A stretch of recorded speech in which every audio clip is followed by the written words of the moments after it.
This is our February Communication Access Connect. We're going to give people are popping on, so we're going to give them a few minutes here to, well, a few seconds anyways, to pop on, continuing popping on. Thank you for joining us. Okay, people have popped, for the most part, people have popped on. All right, I want to say thanks. And we have a lot of people, Darlene. We are very excited to have you all. Yes. Yeah, and I see a lot of communicators in here too. Yeah, feel free, make sure you use the chat, okay, since we're all into AAC world. The chat is what a lot of people use to communicate. And feel free to use the chat or use the reaction features at the bottom. Ed, do you want to describe how to use the interpretation feature? Sure. Hi, everybody. So if you are entering this chat, or excuse me, if you are entering this Zoom room, you're going to want to go to the little globe at the bottom of your screen, and you're going to want to select the language that you would like to hear this in. We can either offer English, which is the language the speakers will be speaking in, or we offer simultaneous Spanish interpretation. Everyone has to pick a language. Everyone has to pick a language because of how Zoom works in this regard. So please, again, go to the bottom of your screen, hit that little globe icon and select the language that will work for you. Thank you so much. English and Spanish interpretation happening. The Spanish interpretation is simultaneous. Do you want to say something for that, Lorna?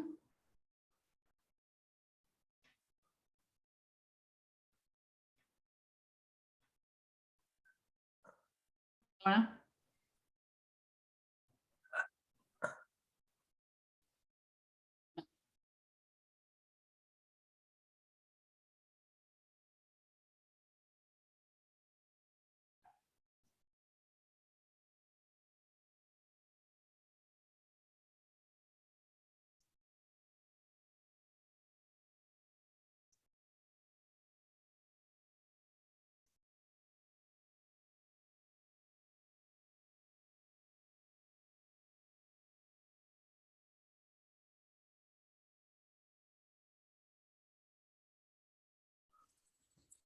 All right, thank you, Lorna. Okay, well, I'm Darlene Hanson, and I'm the Director of Communication Rights here with Disability Voices United. And if this is your first time joining us, thank you. We are an organization, a nonprofit in California, and we work to advocate for disability rights of all kinds. But today, our section is on access to communication. And it started with a grant we had last year where we kind of researched, surveyed people as to what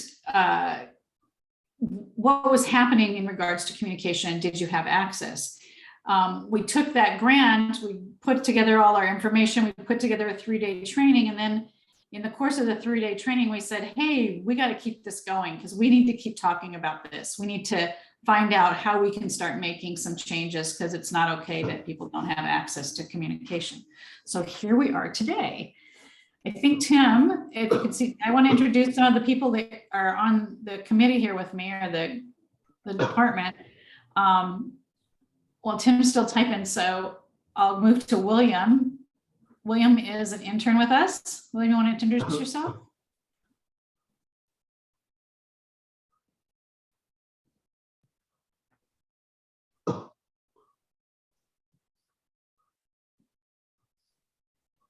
You can introduce yourself, William.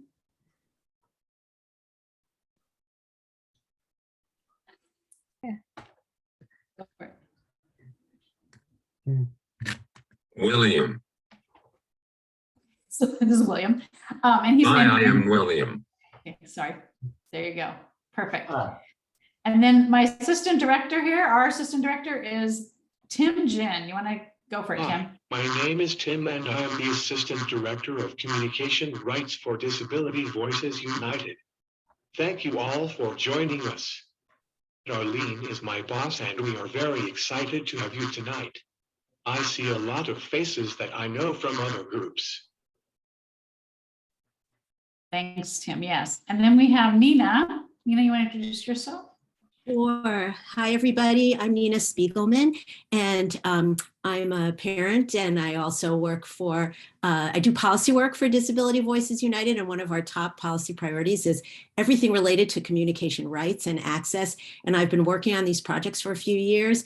And once Darlene came on board, and now Tim, it's getting more and more exciting with every passing, week. And I'm completely hooked, as these guys know, and I love these conversations more than anything. I look forward to this. It's an antidote to the rest of work. As Tim knows, we were on a meeting like all day on other weighty, important topics, but nothing is as good as this. So thank you, everybody, for joining. Thanks, guys.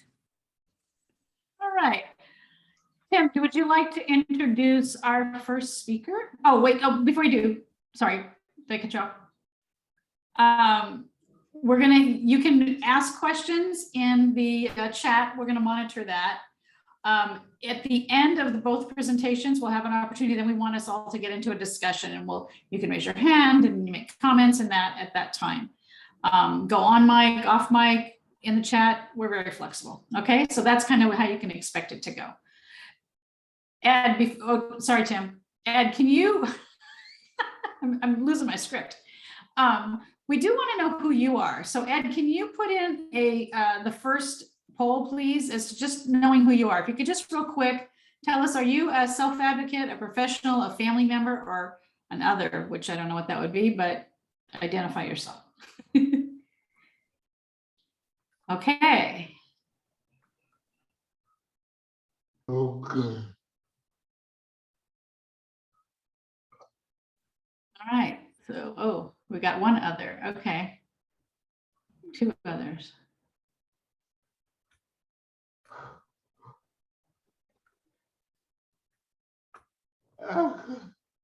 Still grow. Okay, I think everybody's got it. So we have mostly professionals, and then next would be family members. Okay, good to know.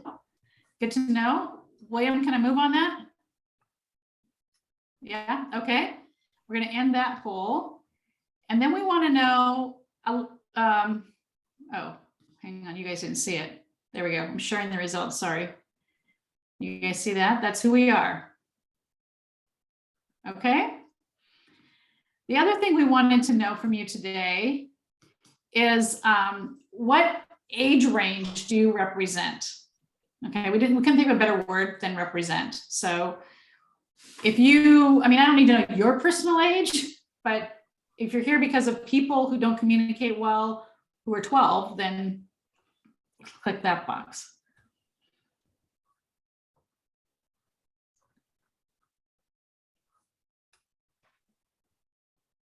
All right, a lot of adults.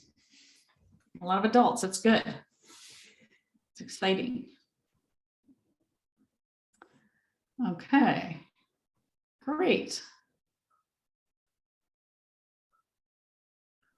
Still happening. Okay. Okay, so most of you guys are adults, and then we have a few kids. Well, that's good to know for us, because then we can gear presentations accordingly, right? Okay, here we go. You see it? Wait, here.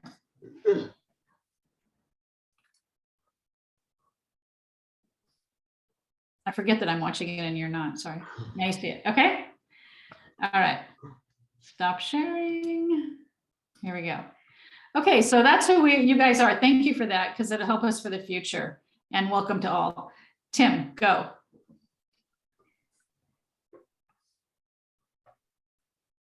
I would like to introduce Rick Hohn. Rick is an associate pastor for his church in San Marcos, California, and giving occasional sermons and closing each service with an inspirational thought. He also developed his own ministry called Spirit Wheels Ministry and speaks to other churches and organizations besides posting blogs and videos on Facebook and YouTube. Before this, Rick was the senior consumer representative for the now Tobii Dynavox manufacturer for 18 years by giving suggestions to research and development besides presenting in national and international AAC conferences. I first met Rick almost 20 years ago when I was presenting an event, and I just knew that we will be acquaintances for a long time. Rick is also an author. His book is called More Than a Watchmaker. I'm just going to read a few sentences from his book.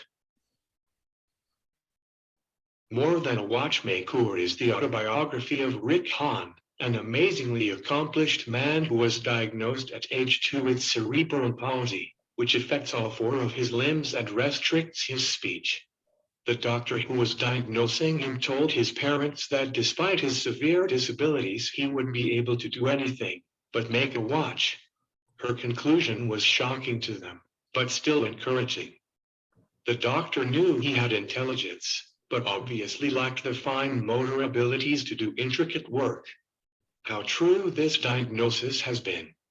Threading this theme throughout his autobiography, Rick Hohn glorifies God for having given him so many other abilities besides making watches.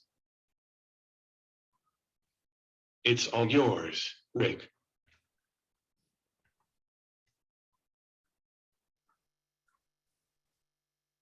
Thank you very much.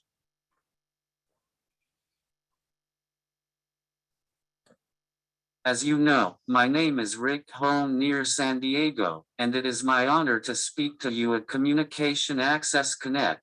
Before retiring in 2014, I was the senior consumer representative for the now Tobii Dynavox manufacturer. I will be sharing my life with you, telling of how my dreams have come true because of augmentative alternative communication AAC.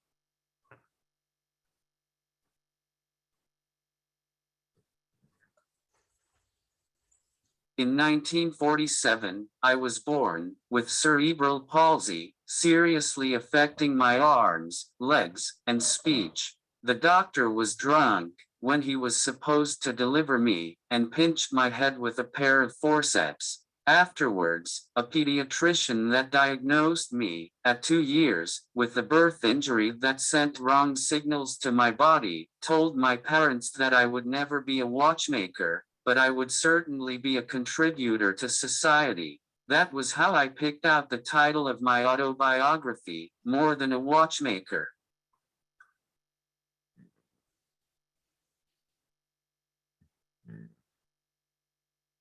This doctor's prognosis was all that my parents hung on to during the first years of my life. That was difficult. The elementary school that I attended concentrated on giving me therapy instead of my education. Every day was spent in doing painful exercises, and I hated them, along with the school.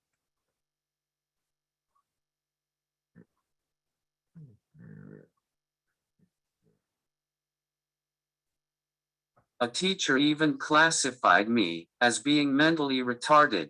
Her wrong evaluation was based from my being so exhausted in therapy before entering her classroom. By the time I attended high school, I was placed on the 2nd grade reading level, but the teacher saw in my eyes that I had a brain to think. Hooray!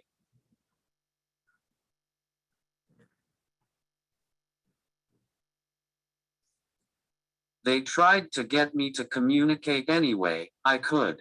The principal said that he didn't care if I used my nose to use a typewriter. He was halfway kidding, but this gave me an idea. Very dangerous.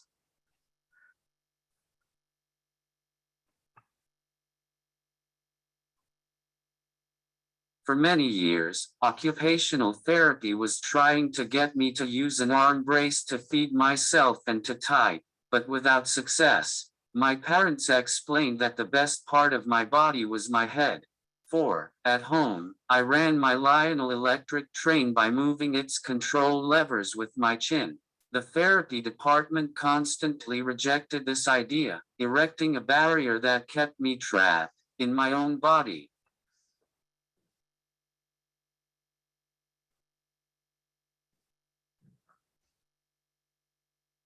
My aunt sent a newspaper clipping of a woman that wore a head stylus to type with. I had no doubt in my mind that I could do the same.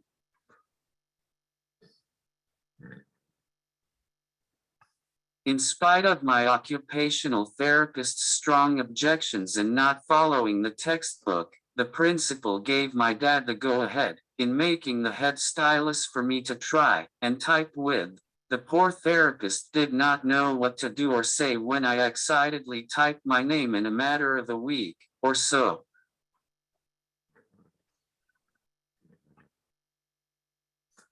I will never forget the thrill. On the old IBM typewriter, I pointed my new head stylus to press R, I, C, K, and then the space bar to continue typing, H, O, H, and I looked above the typewriter and saw the brownish paper with my name, Rick Hohn. I sat in amazement and stared at the paper. My eyes were watering and a lump was in my throat. Though the paper wasn't white, since the school could afford only brown paper, it was special. For the first time in my life, at 15 years of age, I wrote my name. That's what you call using your head.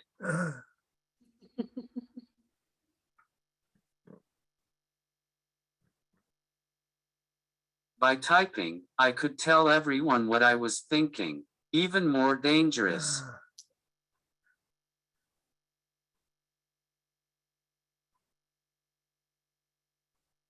Since I could communicate for the first time, my teachers taught me what I missed earlier, and I jumped 10 grades in 3 years and graduated from high school with honors.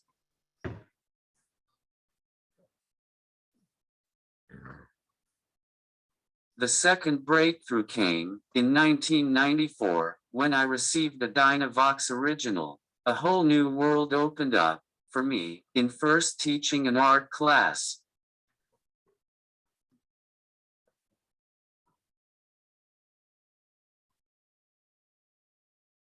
I had no idea how the new device would change my life. In addition to getting employed, that was an unbelievable dream. I had an even greater thrill in having the power of speech. For I could say anything that I wanted in every area of my life.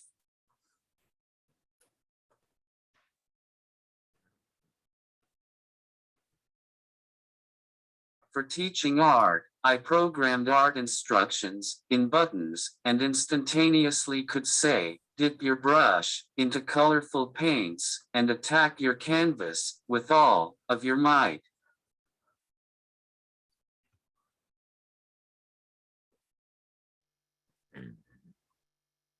Seeing friends at church and Bible studies was the most fun with my newfound ability to communicate. For the first time, I was able to interact at my home group by discussing the Bible. Some of the other people who didn't know me as well thought of me as a mere man in a wheelchair and didn't know how to react. So, when I spoke with my Dynavox original, they were in utter amazement.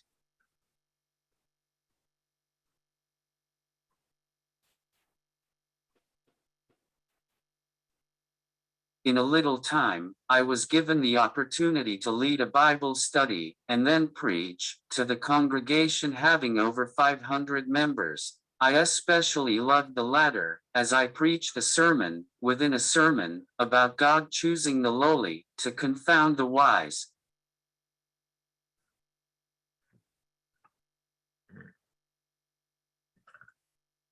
As I preached, I saw people holding their tears back, as well as their jaws dropping. Tripping them out was so much fun.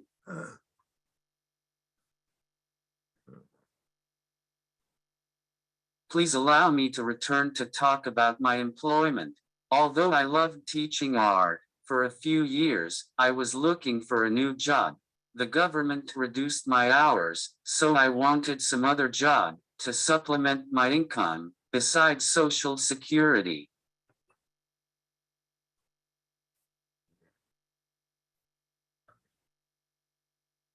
The CSUN Technology Each one on this thinking journey to Disabilities replace it. Conference was going to be in Los Angeles, so I went for an interview with the now Tobii Dynavox manufacturer. The company heard of me through a technician who knew that I was knowledgeable about my device.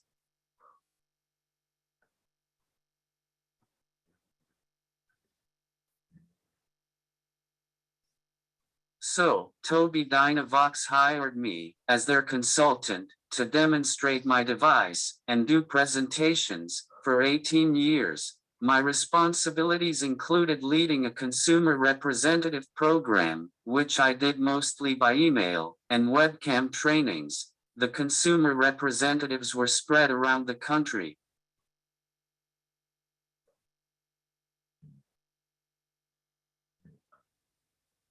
In 2014, I retired from the company when my pastor had a heart attack, filling in for him with sermons and becoming the associate pastor for my church.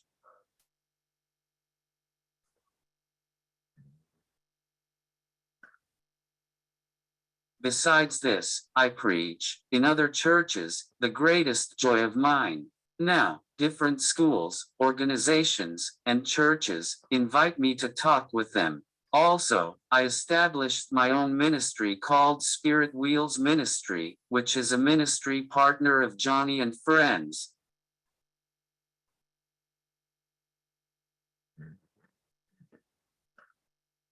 I am doing what I thought was impossible by delivering sermons at churches. For 20 years or more, I used to condemn myself for entertaining the idea that I could preach a sermon, sometimes better than my pastor.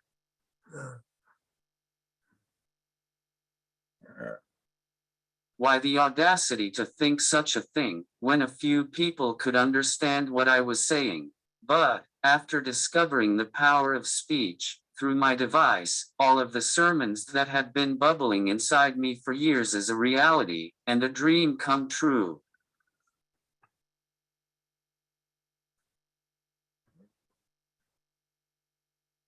Friends tell me now that I do more than the average person, and they remind and kid me that I do have a disability.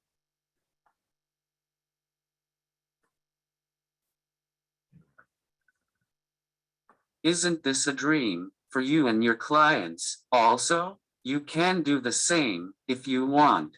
You are also contributors to society. You are unlimited, especially with assisted technology, namely AAC.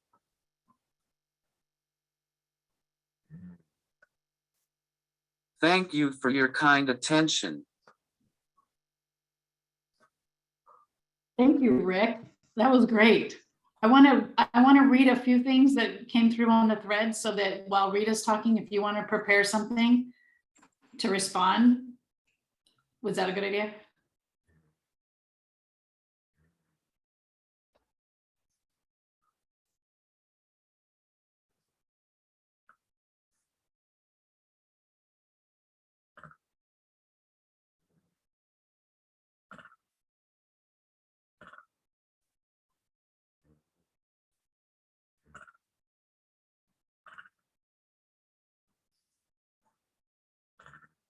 Okay. Okay, so a lot of thanks coming on to the screen here. Rick, you're amazing and quite an inspiration. Thank you. Another person said, in first grade, all I did was writing my name, so I can relate, Rick.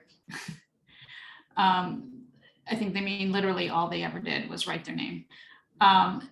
Deva's talking about how to the professional and people with disabilities can be professionals and they can have families and they can have friends and employees. And so people are talking about how sometimes their lives goals are limited. Then we've got, let's see. Another, we will internally must, that's why I'm critiquing, never mind. I mean, not never mind, Deva, but that's not for Rick.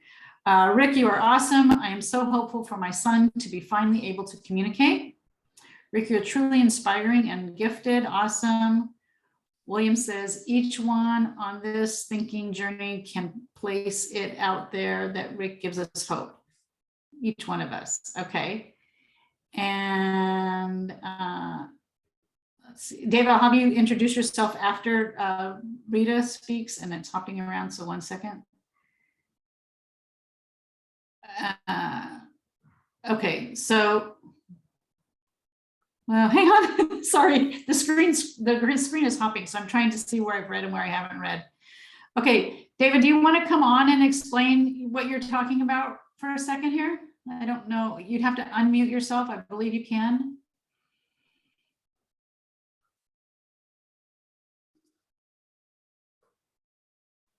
Are you there?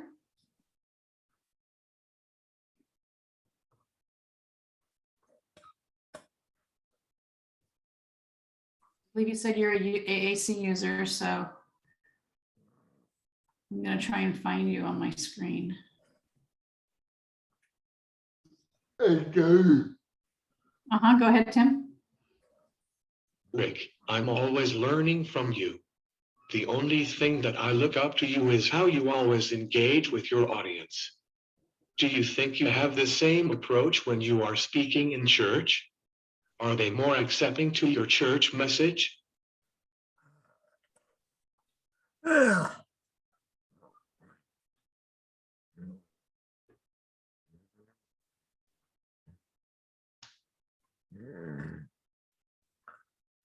Okay, David, we're trying to get you on real quick. Rick, Yes. someone's asking. Oh, sorry, go ahead. Yes. Sorry, I can't see. So. Hey, Rick, people are asking, are your sermons online? Maybe you can prepare that and maybe tell them at the end here. David, everyone is muted automatically, and it's hard for us. We have some hearing impairments happening. I have now. There you are. Go. Yeah. Yeah. But I didn't advantage of realism. If we don't see ourselves as having multiple roles, no one else will. And your little Paul forced me to check other, because I'm not just a professional, nor am I just a self-advocate, nor am I just a parent, and I'm all three. Good to know. Thank you. I will note that. So the Paul should have asked, check all the apply. Yeah. Yeah. Got it. That was my point. You had to think bigger. If you want to do more, you have to think big. Got it. Thank you for that feedback.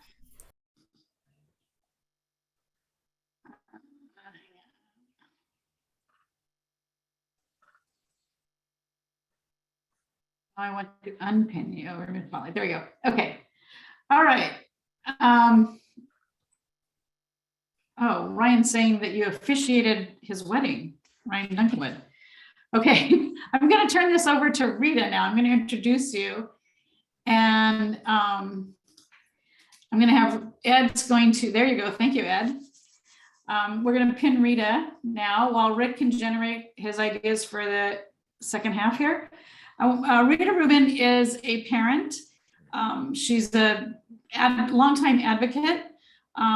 Her daughter is Sue Rubin, and Sue was going to join us today, but Rita's going to explain that in a few minutes here. But Rita has been an advocate for people with autism and people with communication impairments for decades now. And I thought she would be great to share her story about how access to communication worked into their life as a family and Sue's journey. So Rita, I'm going to have you take it away. Thank you, Darlene, and thank you for asking me and Sue to do this. I'm sorry that she's sick, but she had prepared something that I will read. I have been an AAC user for 30 years, having been introduced to facilitated communication when I was 13 years old. Assume a challenge I have faced over the years, sadly, is the assumption of incompetence. For too long, spoken language has been used as a measurement of intelligence. As a person with a BA from Whittier College, I am proof that is not true. A more recent challenge I am facing is difficulty with my body movement when typing due to my medical diagnosis. But I have and will overcome these challenges with awesome support from my family, support staff, and doctors. Thank you. So she has some serious medical problems now, and but she's not here today because she was vomiting, so and dizzy. So I wanted to first talk about, because Sue's autistic, she has a lot of behavior issues that go along with it. And so her experience might be different than some other people's, but we're always told that all behavior is communication, but you have to ask what's being communicated. And so I was thinking of Darlene and I were getting ready to do a Saturday workshop to teach people how to use facilitated communication. And Darlene and I were moving tables and chairs to get the way we wanted it. And Sue just went nuts. I mean, she had this total meltdown. She was throwing herself around and yelling and everything. And so, I said, Sue, we're just moving the furniture, relax. And so she kept going on. So I brought her a device and I said, what's going on? And so she typed that she was worried about my cousin and his family in Israel, where they were being, bombed.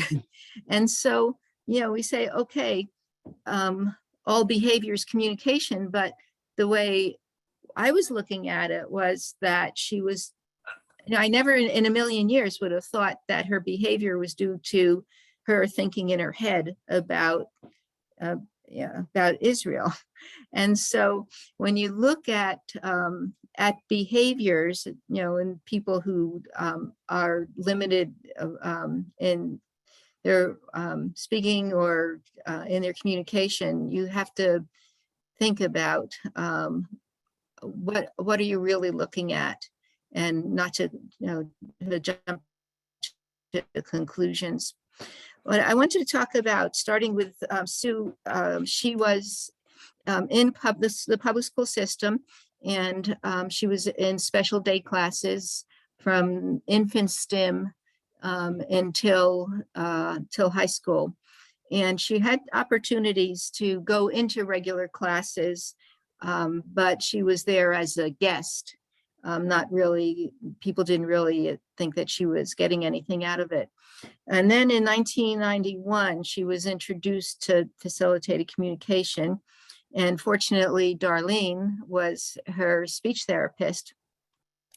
And it soon became clear that Sue was able to read. Not that anybody had taught her to read, but she had been picking that up all along. And so I immediately called for an IEP.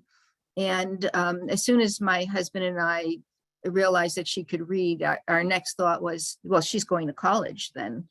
And she was in middle school, and the principal did not believe that Sue could be doing this typing, because she did have physical support. And but fortunately, she was in the 8th grade, would be moving on to high school. And then, but our local high school, when I talked to the principal there, and he said, are you telling me that your daughter could come to Lucerna? And so I figured, well, okay, I don't want her there. Not exactly welcoming. And so she ended up going to Whittier High School, and the principal was wonderful, and the faculty were wonderful. And I was afraid of the pushback from parents. And so the PTA at that school, and probably most schools, the PTA was made up of mostly women from the wealthier area of the city, and they had a lot of influence. And I wanted to be in the PTA so that I could check whatever they were going to do, because I figured that they were going to do something bad. And so it turned out to be exact opposite. They were excited to have Sue in their kids' classes, and they were all very welcoming of me from another neighborhood and of Sue with her disability. So the high school thing was wonderful. And because she was able to use AAC, she was able to take college prep classes. And we really didn't know how successful she would be. So we ended up like having her take honors English, because the chairs were set up like rows one after the other, and the other English classes, the kids would sit around tables, and that was really bad for Sue. So she needed to just be able to look straight ahead and focus on the teacher, not look at all these faces around a table. And so we put her in honors English, and she ended up getting A's. I mean, it was well organized, a wonderful teacher, and in all of her classes, she really far exceeded what we were expecting. We really didn't know what to expect. And she also had peer facilitators. So some of the kids in her classes wanted to be facilitators for her, and she really preferred that to having old lady instructional aides. And so so she had close relationships with a lot of kids throughout high school. And then when it came time for college, I tried to get the colleges that Sue was interested in to waive the SAT for her, and I could not do that. I was not successful, and Sue had to take the SAT. But because of some wonderful, wonderful people in the school district, a teacher and the educational psychologist, they came to our house during the summer almost every day with practice SAT questions. And so Sue would be able to feel comfortable with the test itself and just concentrate on the material on the test. And she did very well on the SAT. She had like 1370.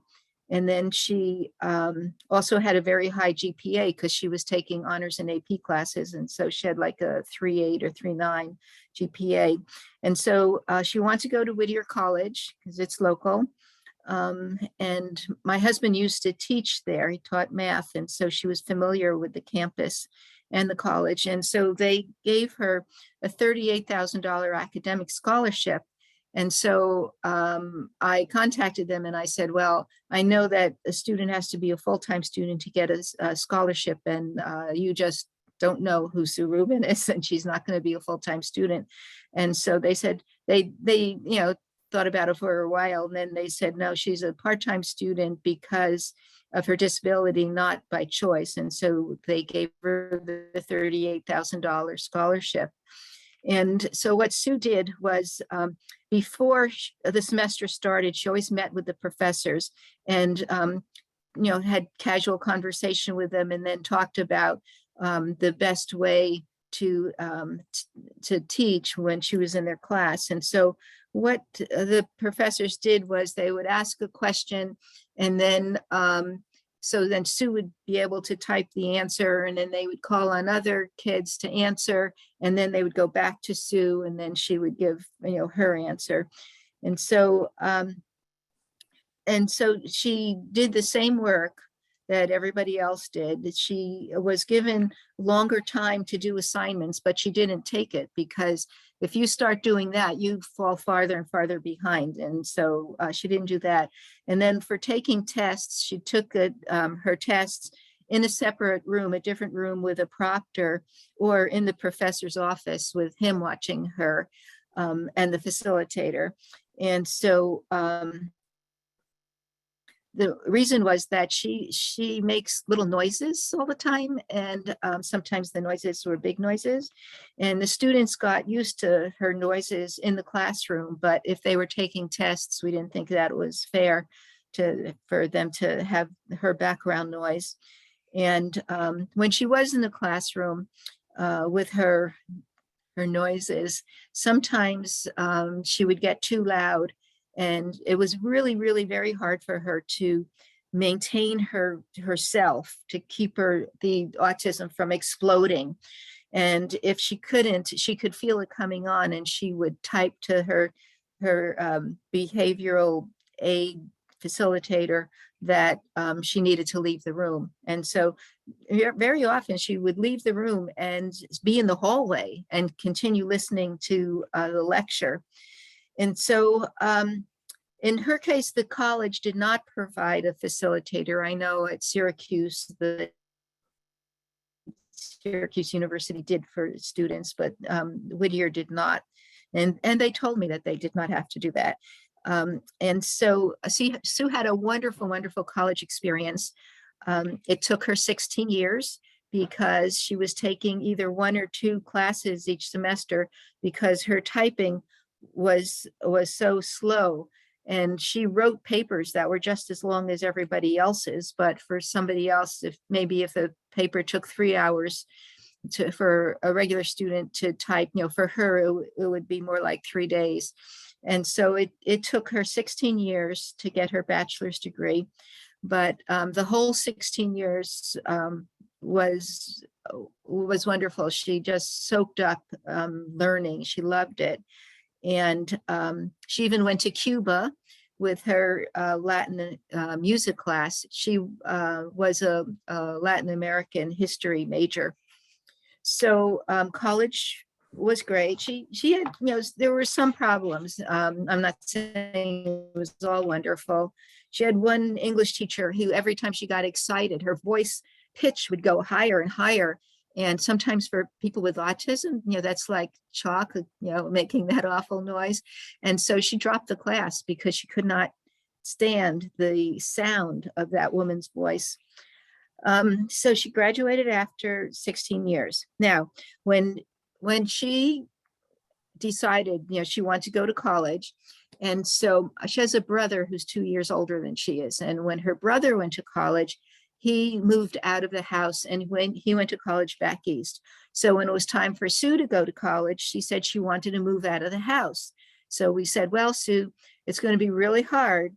You should either move out of the house into supported living or start college, but don't do both at the same time. It's just too much of a change. It's too difficult. And so she insisted, this is what Gary did, and this is what she's going to do. And so that's what she did. Then she later told us that it was really, really difficult, but she didn't want to admit that we were right. So she moved into a small house near Whittier College, and she had 24/7 support from an agency. It used to be called WAPATA, and then the name changed to REACH, where Darlene used to work. And so other people in the agency, they would have a day program. And so what Sue's day program was going to college. And so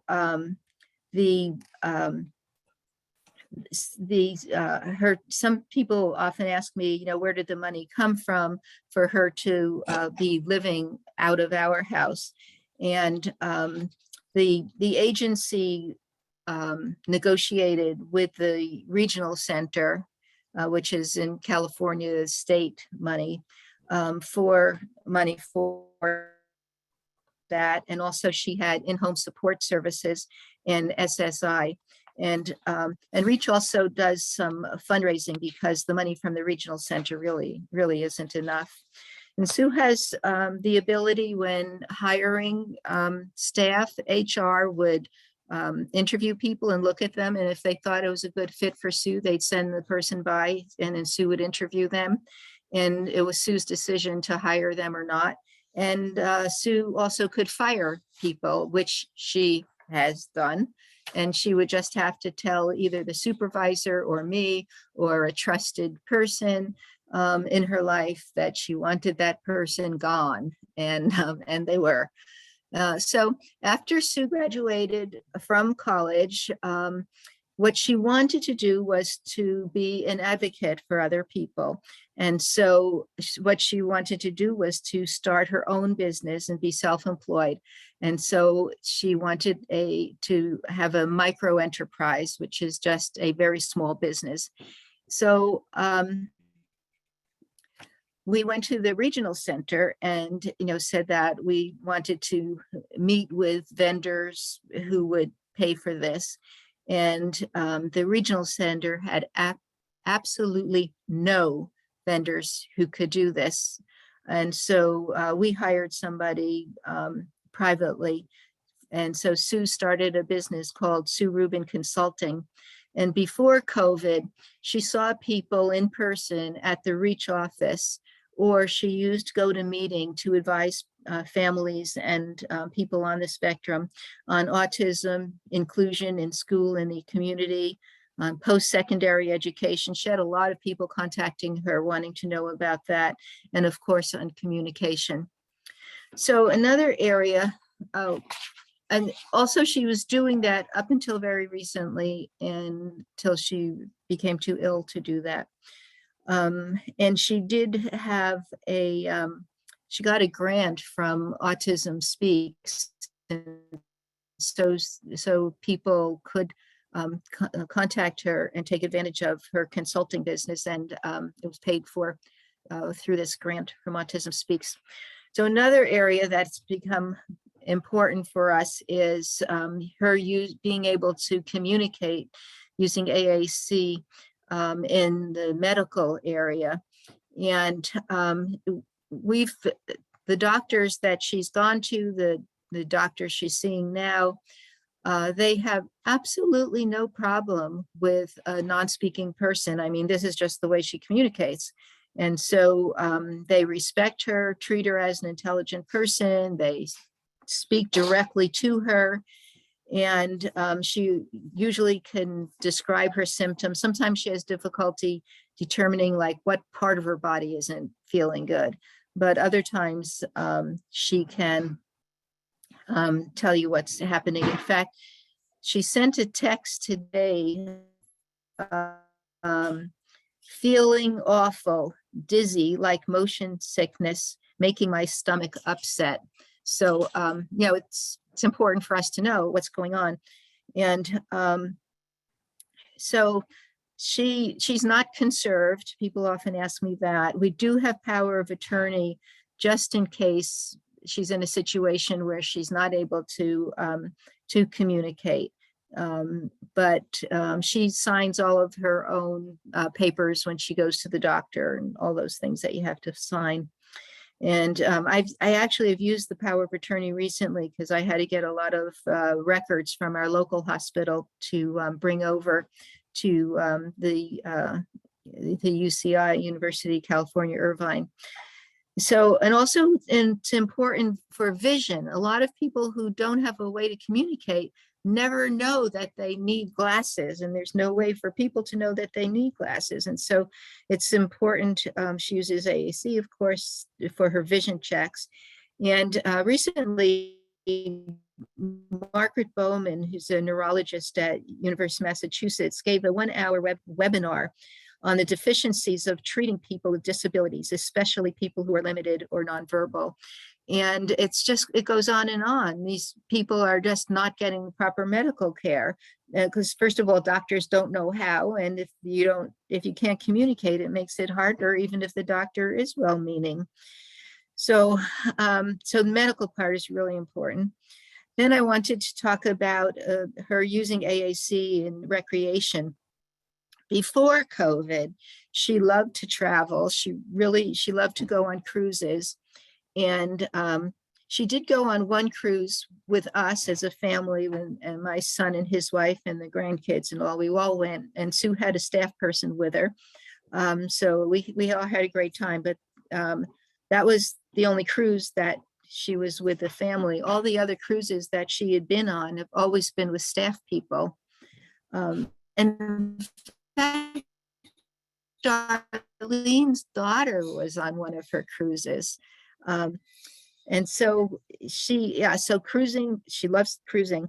And before COVID and before she ended up in a wheelchair, she liked to hike and also go on picnics. And when she was with us as a family before she moved out, we went camping and she loved camping. And I always carried, I know it's not high tech, Darlene, it's very low tech, but a little Franklin just to have the alphabet on. So it's this big and I could stick that in my back pocket. And so she always was able to communicate, no matter where we were. And in recreation, before COVID, she went to a lot of museums, and even now museums are beginning to open up. So she's going to museums and she has a membership at the Pacific Aquarium. And her staff take her out for walks in the neighborhood and she goes to parks. And now, since she's becoming more limited, she's doing a lot of listening to podcasts and audible books and music and TV. So, and I wanted to talk next about her relationships with family and friends. And Sue was making decisions from the time that we saw that she could either just even do yes, no. But when we found out that she could actually type, we would have her make decisions that affected the whole family. And so, with her brother 2 years older, whatever we were doing, like he always had an opinion, but now she was able to have an opinion too. And I would ask things, even like for dinner, I'd give her a choice of vegetables, of stuff that I had fresh or in the freezer, and then she would make the decision. And then the whole rest of us would, have to abide by her decision, because I wanted her to really feel the power of communication when she was first getting started communicating. And so she's continued, decision making throughout her whole life. And as far as her relationship with her brother, she was 15 and he was 17 when he left for college, and then he married somebody and had 3 children. And so every Thanksgiving we go out there. They live in Virginia. And she just adores her nephew and nieces, and in fact, using her ability to communicate, she communicates with them, and also is able to play some word games, board games with the kids. So in fact, last time we were out there, it was my nephew who suggested a game that he said that Sue would be able to play with them. And so we all played together, and forming long-term friendships. Most of Sue's friends are people who used to work with her, and then they moved on in their lives. And so when she was in high school, she made friends with a student. Her name was Aisling. And actually, Sue typed, I said, have you met anybody? Have you made any friends? Moms always do that. And so she typed Aishling. And so I said, oh, Sue, that's not how you spell Ashley. It's Ashley.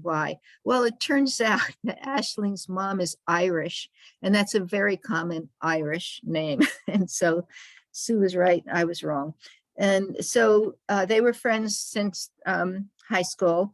And in fact, when Sue had an aide who was totally untrained in FC, and so Sue was just sitting there in class, and Aisling went over to the aide and said, "Don't you know how Sue communicates?"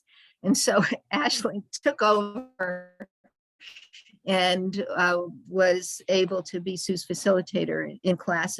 And they remained friends the whole time they were in high school. And then after they graduated, I was in the neighborhood bakery, and Aisling was behind the counter. And I said, "What are you doing here?" And she said, "I have to work while I'm in college." And so I said, yeah, but you should be working for Sue. So she went to work for Sue, and she worked for her the whole time. She got her bachelor's degree, her master's degree. And of course, she became a special ed teacher because of Sue and her credential. And when she got married, Sue was one of her bridesmaids. The wedding was in Maui, and we all went to Maui, and Sue was a bridesmaid. And Sue's been in touch with other staff people. In fact, Danny was a person who met Sue when they were freshmen at Whittier College. And he ended up switching over to Cal State Long Beach, and he kept in touch with her the whole time, even after he left and started teaching and got married. And Sue and I went to his wife's baby shower. I mean, these are really lifelong friends that she's made. And the person who we had hired to be the consultant for her business, she just comes regularly to do painting with Sue as a friend. So she formed really close friendships. And then also another area that we should look at is self-advocacy. When a person is able to communicate, they are self-advocates every single day in every single thing they do, where they live, what they're eating, where they're going, how they're spending their time, who they're spending their time with, and you need communication for this. And so the AAC is touches every single part of a person's life.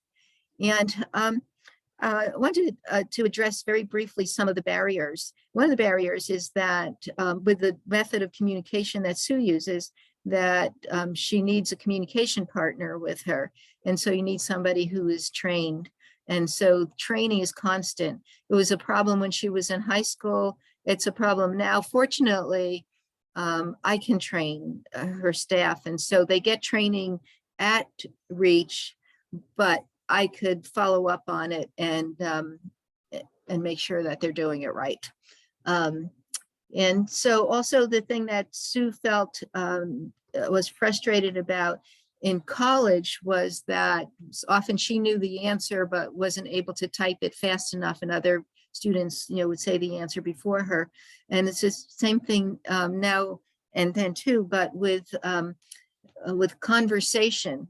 When you're one-on-one conversation, and then sure, the person can wait until you type your answer, but if there are many people and the conversation is moving very quickly, it's really hard to get your part of what you want to contribute in there, because the communication being slow. So that's a barrier.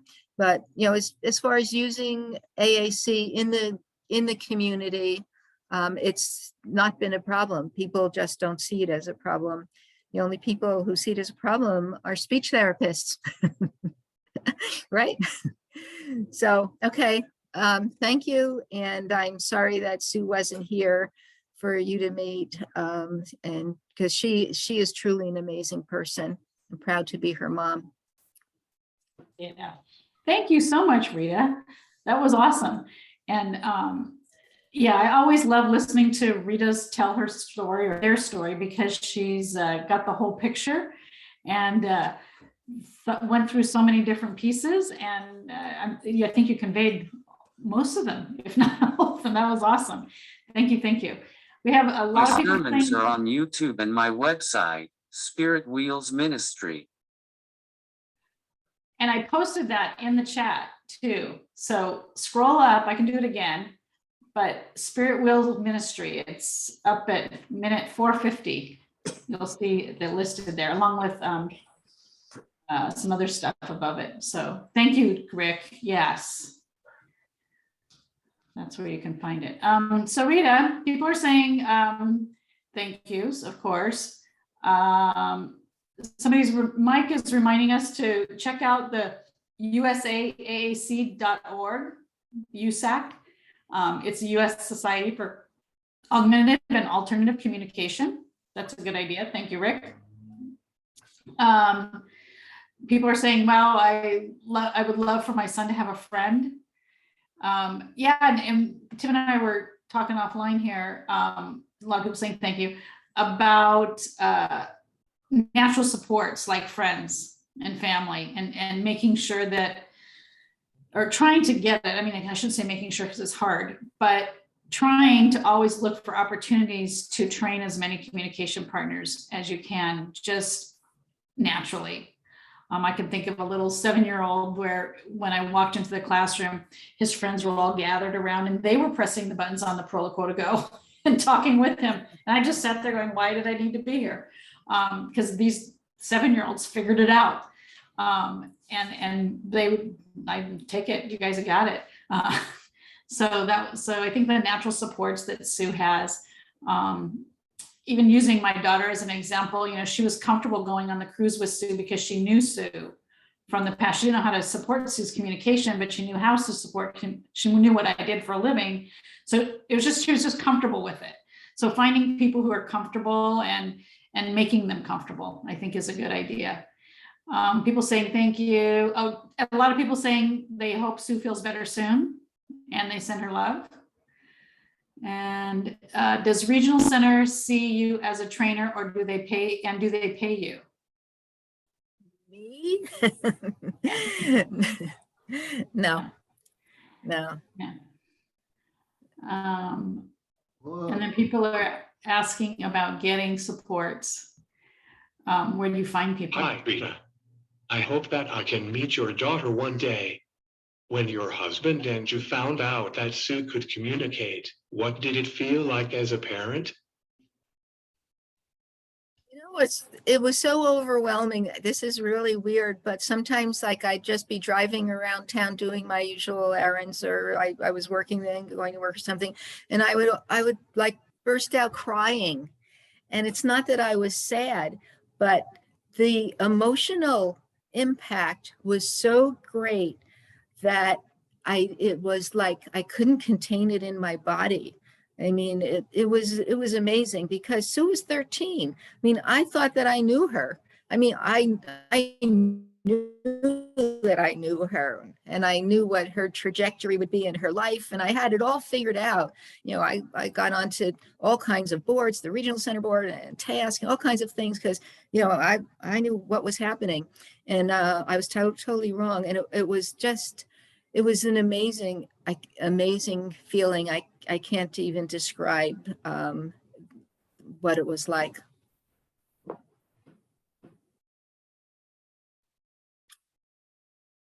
Ronnie says conversations in big crowds are hardest.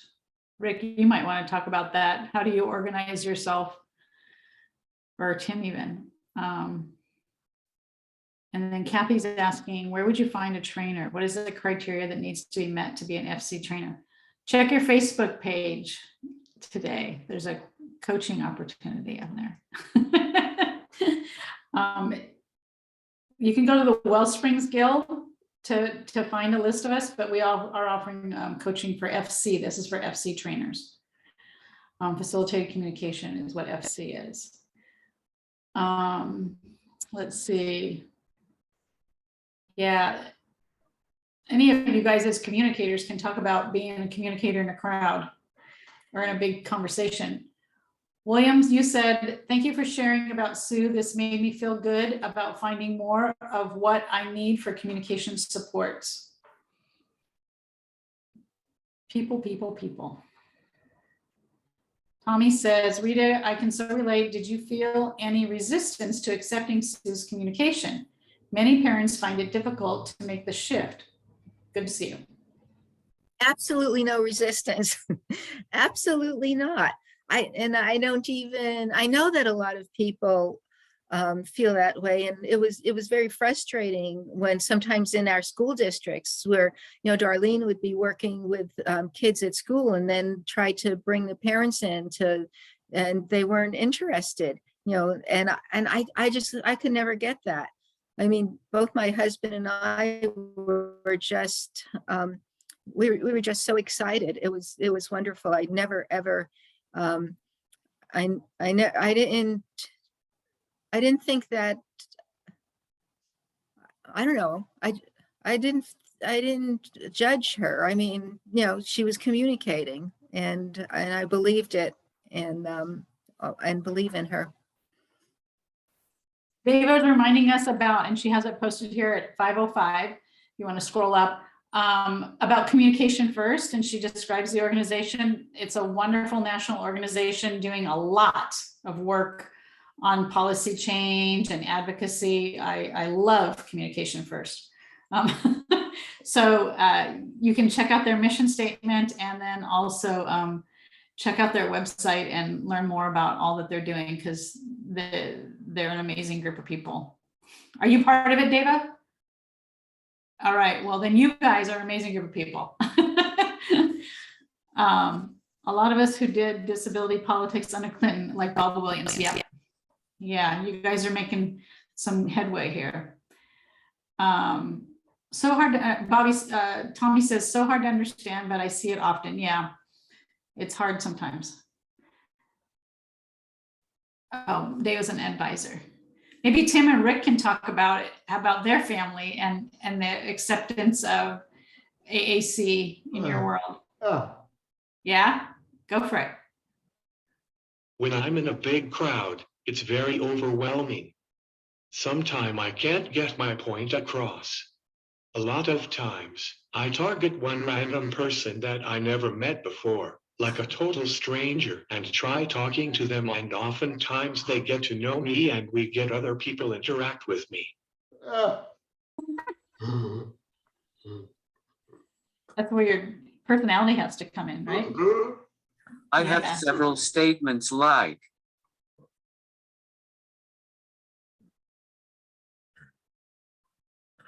when my message is complete, my device will repeat it to you. Please feel free to do what you need to do, and I will get back to you with my message.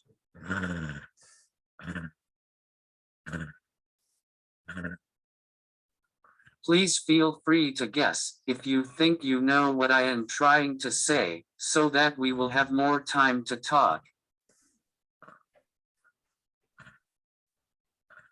I'm sorry, but I prefer my thoughts not being guessed at, as premature conclusions might be formed in assembly. Will you please wait until I compose my message?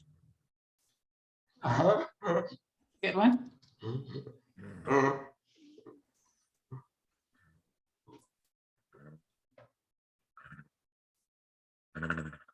These are great self-advocacy too, right?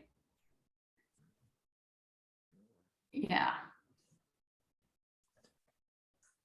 Otto says, my best Feel free communication. to look over my shoulders and read my message. That's another good one. To speak and respond to you, I am using a communication device. Though I have a speech disorder, we can certainly carry on a conversation together.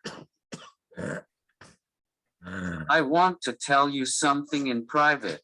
Please read my screen while I tell you. That's an important one. Yeah, that's really great. Those are, how many do you have? How many of those self-advocacy kind of around communication, how many phrases do you have pre-programmed?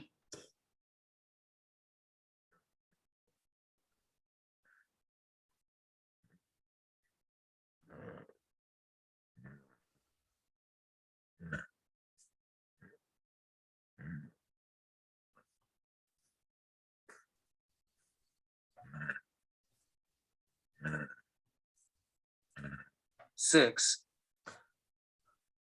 Six. I thought I count you. You read them all then. Oh wow. Okay, great. How about you, William? Do you have any suggestions to the group? Okay, William will direct it as well. Yeah, I think that the phrases are good for self-advocacy and for you guys to direct. Now, if you have autism and you don't want people looking over your shoulder, then you don't say the one Rick said. You say, stand back. Your body stresses me out, or something like that. Yuan Lee Choi says, I use a lot of scripting. And Otto said, those are great phrases.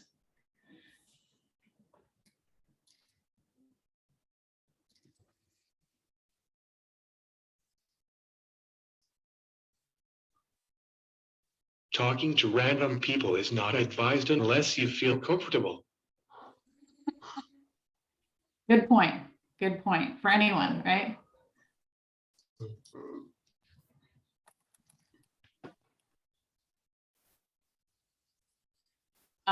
Let's see what else.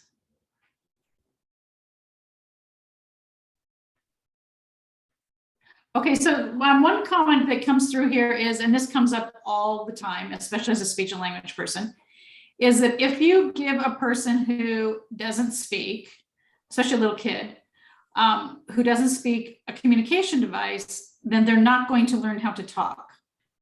So I don't want to give them an AAC system because I don't want my child to not learn how to talk. I want to give them a chance to learn how to talk. That's the thinking. That makes sense from a parent's point of view.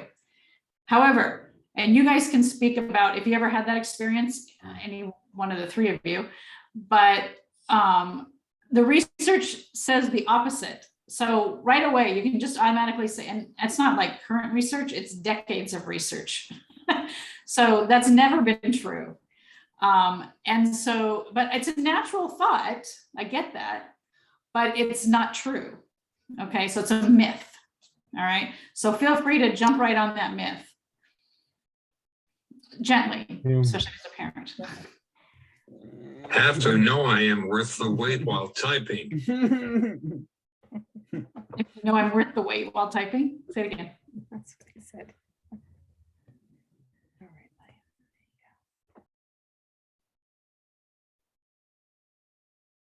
All right. And saying too that that's a familiar story for the hearing impaired community where they'll be told that don't teach your kids sign language because otherwise you won't get a speech. That's a myth. It's scary for parents, adults, Otto. I think I get why they say that as a parent, but it doesn't actually have any logic to it. Sometimes parents aren't logical. That is so true, Darlene. They really are. But it seems to me like just from, as Rita was saying, the thrill of having your child communicate. I mean, to me, that just blows past any like idea that, oh no, they won't use spoken speech, because to delay that thrill by forcing one mode of communication over another, I don't know. I think that's one of the worst things I've ever heard. I've heard it over and over again, but I just can't relate. I would love that experience that Rita was describing, of the thrill of communication in any way. Go for it, Tim. When I was growing up with my device, I used my device constantly and it helped me build up my confidence and vocabulary. And I used my natural voice a lot more because of my devices. That's actually very common. Yeah, that is a really very common experience that people have. You have to remember that speech is speech, but communication is a lot of things. Okay, so your person is still communicating even if they're not speaking, but they might not be understood so well. If they had augmented communication, now you can understand them better, right? So speech is not communication. It's just one piece, one way to communicate, right? You communicate with your body, your tone, your emotions, your devices, your iPads now, all kinds of stuff. So we have to kind of put it into that context. People are talking about being able to talk with a lot of people. Juan Lee says, I talk a lot with people I know very well. Otto likes to do the shock and awe thing. He says he wasn't given a dynamic display for the same reason, because of the worry. I think that was a cop-out, but the worry. Getting to pick what flavor of birthday cake for when I turned 10 was epic. And to tell people my favorite color is purple, Otto says. Davis says, what we are doing is also called HCI, human computer interaction.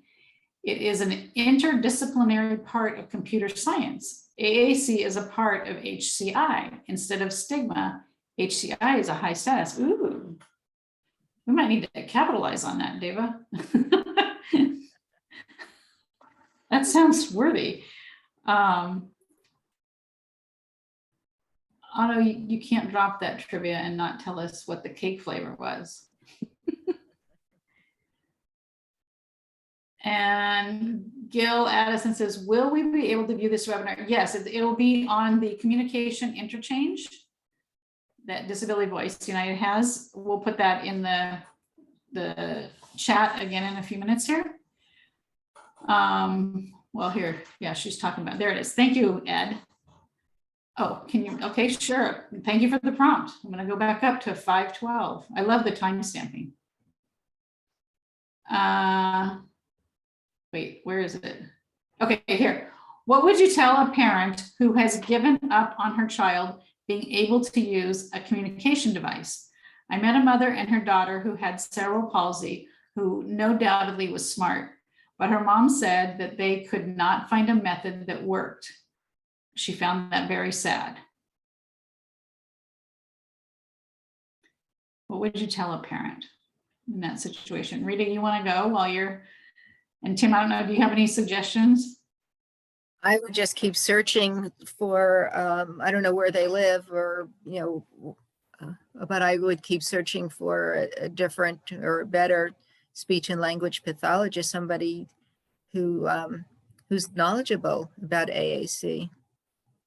I mean, you know, look at Ryan Dunkwood. I mean, it was years, you know, when he found Dolly.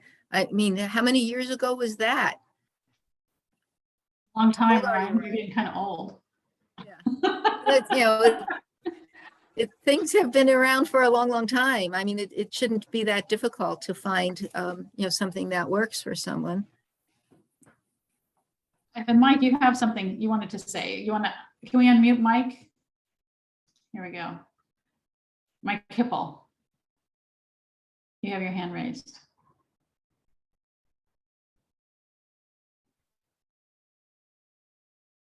Go ahead, Mike. Mike, I've clicked the ask to unmute button. Let me know if you're having trouble unmuting and we can get your question in the chat. Otto, the answer to Otto is red velvet cake with cream cheese frosting, for anyone wanting to know. He said that he discovered that, but if I recall correctly, lemon cake. Yeah, lemon cake with raspberry something or other, which sounds amazing, Otto. I think in terms, and I'll let you guys create an answer for, who was it, Kathy? I forget who asked that point about the people giving up. Fantastic. Go. Fantastic. Worked.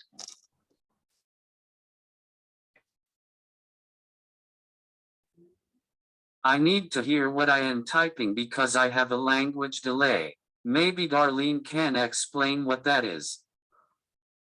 Okay. I'll do that in a second. Rick, did you have something you want? Or are you saying fantastic?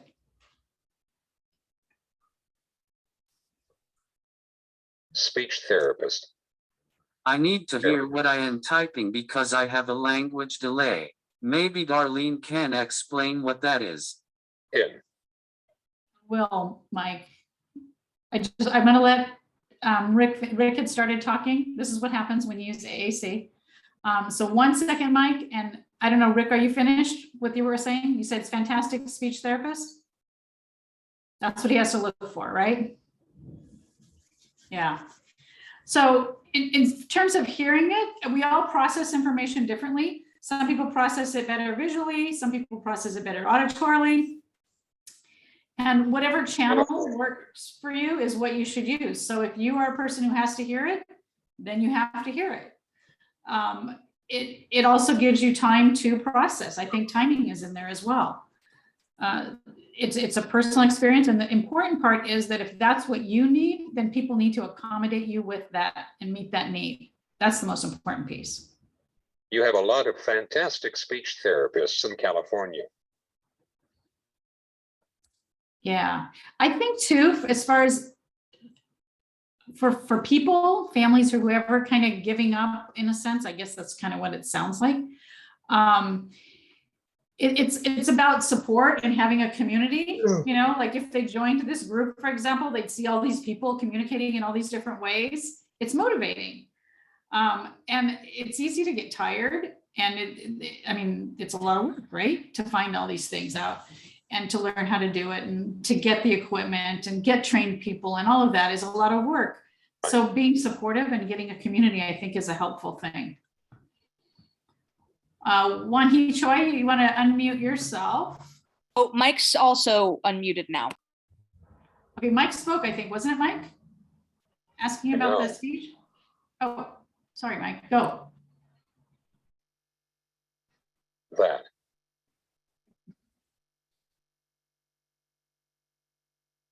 The.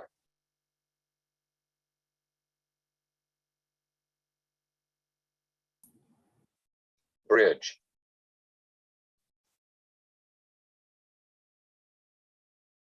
School.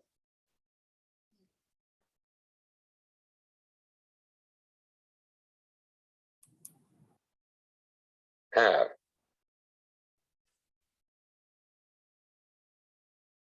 A.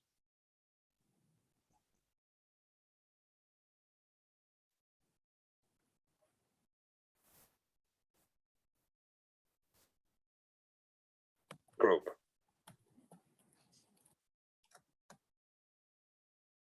That.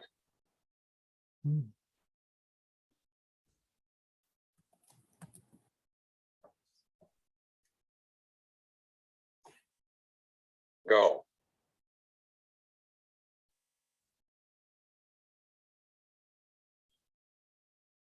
Places. And.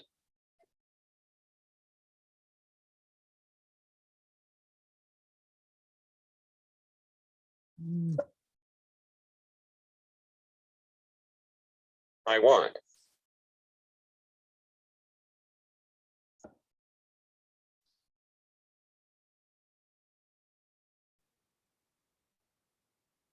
To say.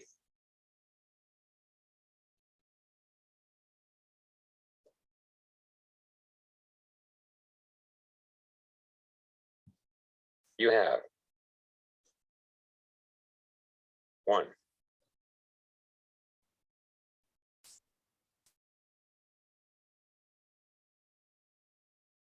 More. L.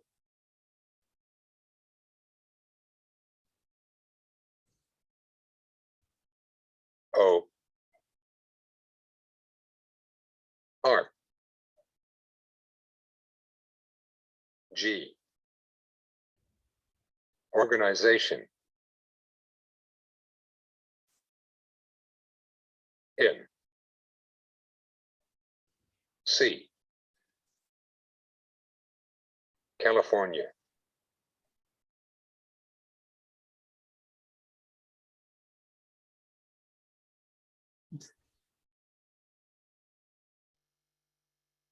That.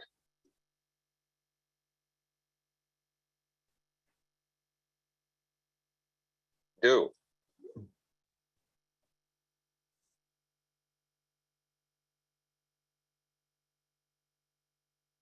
This. I know that the Bridge School have a group that go places, and I want to say you have one more organization in California that do this. We do have one more organization? Oh, Okay. Can you put that in the chat, Mike? I'm gonna go to Wan-Hee for a second here, Mike. Wan-Hee, do you want to come on or do you want me to read it?